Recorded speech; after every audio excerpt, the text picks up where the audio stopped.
wanted to go over a few things before we hop into this video. I think the first announcement, I want to officially put it all over YouTube and everywhere I can that I have a partnership with Stake Kings. So you can find me on stakekings.com.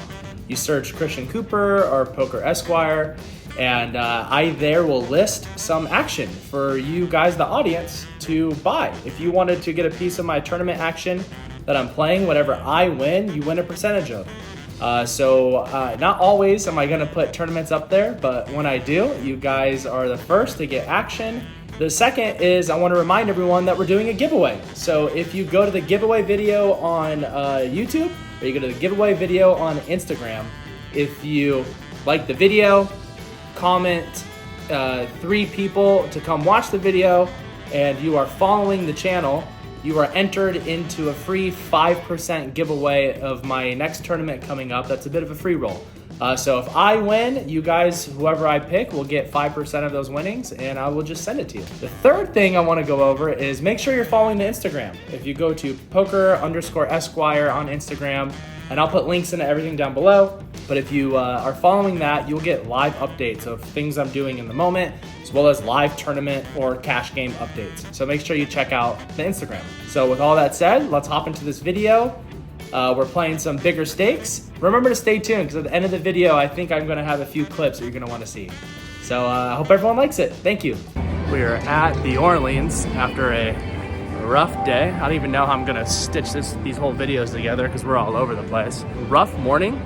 There seemed to be an error with the individual who valeted the car because the Tesla is dead, even though there was a full charge. So the Tesla is being serviced. Yes. It's being serviced, and we'll go to another location to get charged. But we're at the Orleans for a 250,000 guarantee event. Let's run good and cash, because it has been a very up and down swingy trip of losing tournaments, winning cash. So let's make some money here. Getting right down to business, we late reg a little bit, so blinds are 400, 800, 800. Starting stack is about 30,000. I'm under the gun, and I raise to 1,800 with ace 10 off. The theme of this entire event was I was kind of playing like a pissed off teenager, because the trip hasn't really been going super hot. And to show you how not hot it's going, I immediately get 3-bet on my left. The 3-bet is for 3,600, but mama didn't raise me to be soft. So when it folds all the way around to the big blind who calls, a min raise isn't gonna get me out of this pot. So I flick it in and we go 3 ways to a flop. Flop is 667, rainbow. Big blind checks, I check, and the villain down bets to 3,500. With 2 overs and a backdoor straight, when it folds to me, I call out of curiosity. The turn is the 8 of diamonds. In theory, a better card for my range than the villain's, but I check it. And the villain bets 5,000. Again, it feels really small, and it's almost a sizing tell. Plus, he didn't leave himself much behind. If he was ahead, I would think he'd want to get all of it in right now. So, based on my read, I make the call with devilish intentions. When the river comes a third 6, now I'm wishing I didn't have an ace in my hand, because it eliminates some holdings like ace king, ace queen, who is just barreling. But king queen is 100% in the villain's range. I think if he had a big pair, he would have jammed on the turn, and that didn't happen. So let's put him to the test. I jam myself on the river, but fortunately, it puts the villain in a tough spot. He does not like it. So I'm screaming fold in my head, and he folds. We take down the pot. Happy to get the first pot out of the way. Now let's keep going.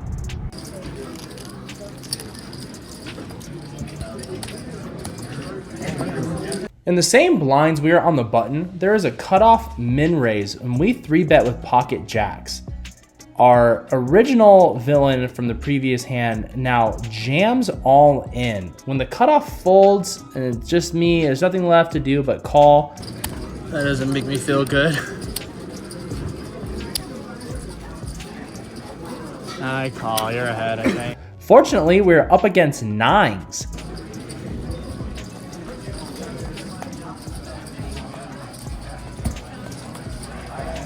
Jacks are going to hold against nines, and we scoop a pretty decent pot here. Moving along, I have ace 4 suited. It folds to me in the low jack, and I think this is a good raising candidate. So we bump it up, we min raise it to 1600. Button calls and the big blind calls. So we go 3 ways to a flop.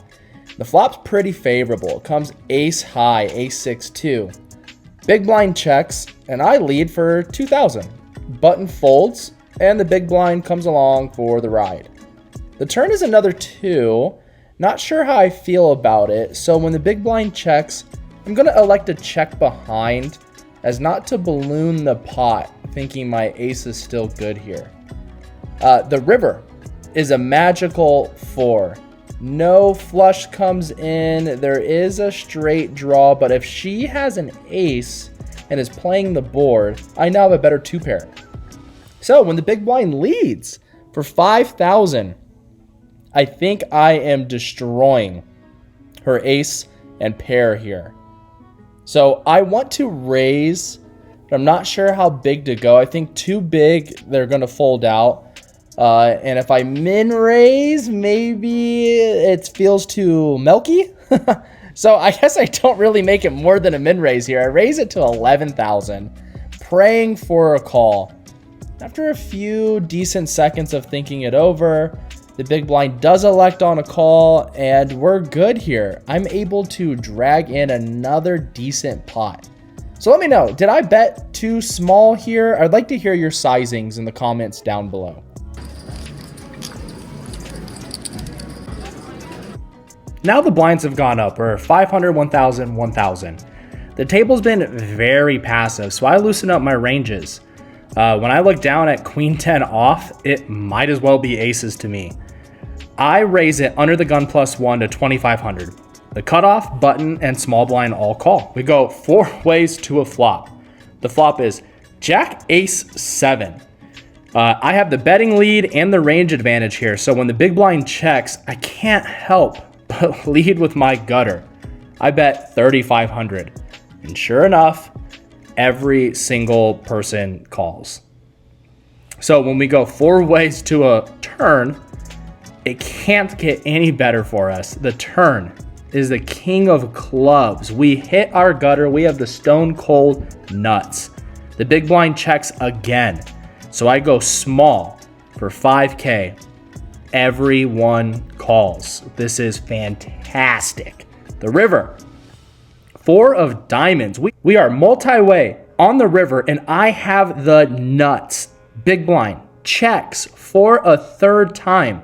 I size up. I make it 15K. And I get a caller. The button calls. I show my nuts, and he shows a pair of jacks. Easy game. Easy game. You make the nuts. They call with a mediocre hand at best, and you just scoop it. And then the next hand, immediately following, going into the break, we call an all-in short stacked, and we pick that up as well. So we're building a nice stack here. Some time has gone by and our stack has taken a couple hits, but we're still relatively healthy. The blinds are now 1,000, 2,000, 2,000. I am under the gun and look down at king, queen off. So I make it 6,000. I think a 3 big blind raise under the gun's relatively standard. My open's probably a little loose, but again, we're at a passive table. Remember that. The button calls and we go heads up to a flop. Flop comes jack 4, 10. So I lead for 7,000 with my open-ended straight draw. The button has other plans. For the last hour and change, every single flop he's seen, he has gone all in and been collecting chips left and right. In the moment, truthfully, I was pretty utterly sick and tired of it. I wanted to take a stand, and with 2 overs and a draw, I felt like this was the time. He covers me, but I call anyway. So, dealer, please, one time. The turn is a 10. Doesn't help at all. The river is the 6 of clubs. I completely miss. And what does button show? Pocket kings. Oh my gosh, he was at the absolute top of his range. So his play style got him paid off here. Bullet number 1 is in the drain. Pretty salty to go out in this fashion. But hey, that's tournament poker. Let's rebuy. Dealer, rebuy. Tale as old as time. King, queen under the gun on bullet number 2. Our second hand in. We make a raise, go to a king high flop 3 ways, get it all in, and find a really nice double up to start off bullet number 2.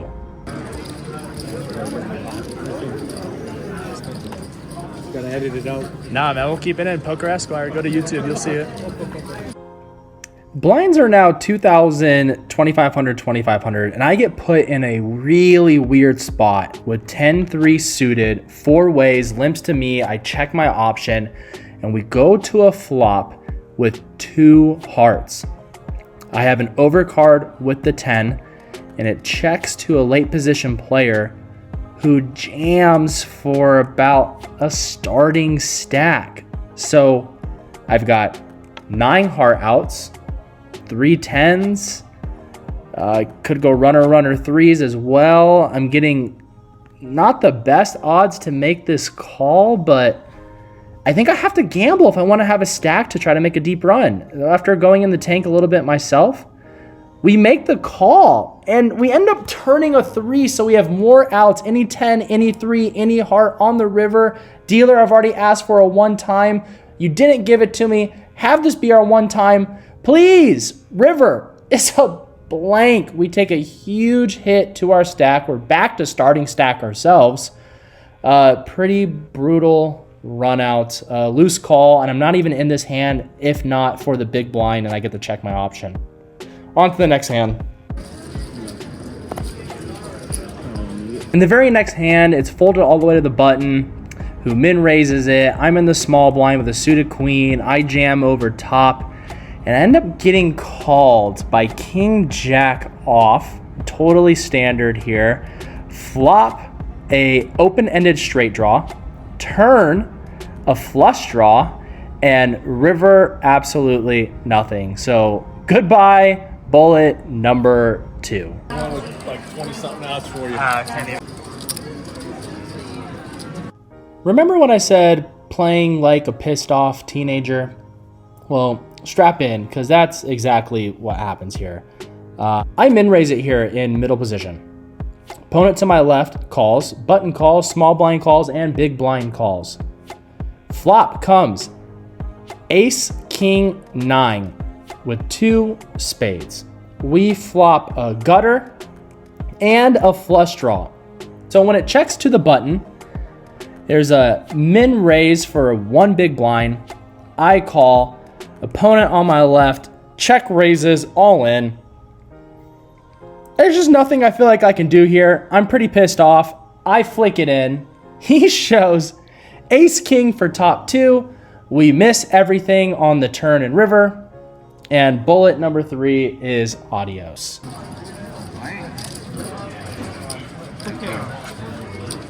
And if I'm being fully transparent in this event, I waited to max late reg for a 4th bullet, ended up lasting for a very long time, and bubbled 10 off the money. So very frustrating, but that is not the end to this trip.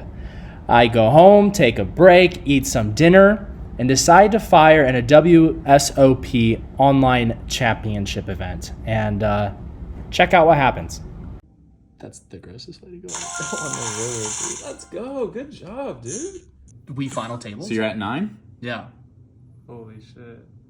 Oh my god! All right, buddy. Lock in. Oh my Lock god! in. Oh my god! Okay.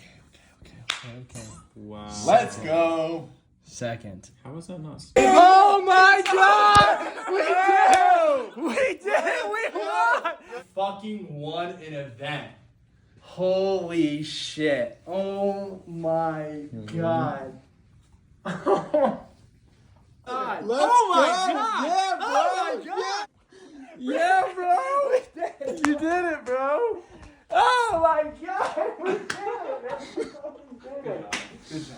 Holy shit. This game takes a lot of patience and a lot of heart. So just because you're having a rough go or a bad string of cards or you're playing bad, don't give up. And if you are good and you're putting in the time and you're practicing and you're putting in that hard work, success will come.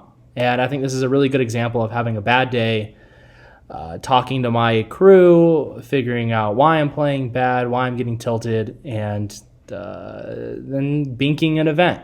I'm not saying that you'll always bink an event. This is my first win ever, but it just goes to show that hard work pays off. So thank you for watching this deep into the video, and I wish everyone the best. Thank you for all your support thus far.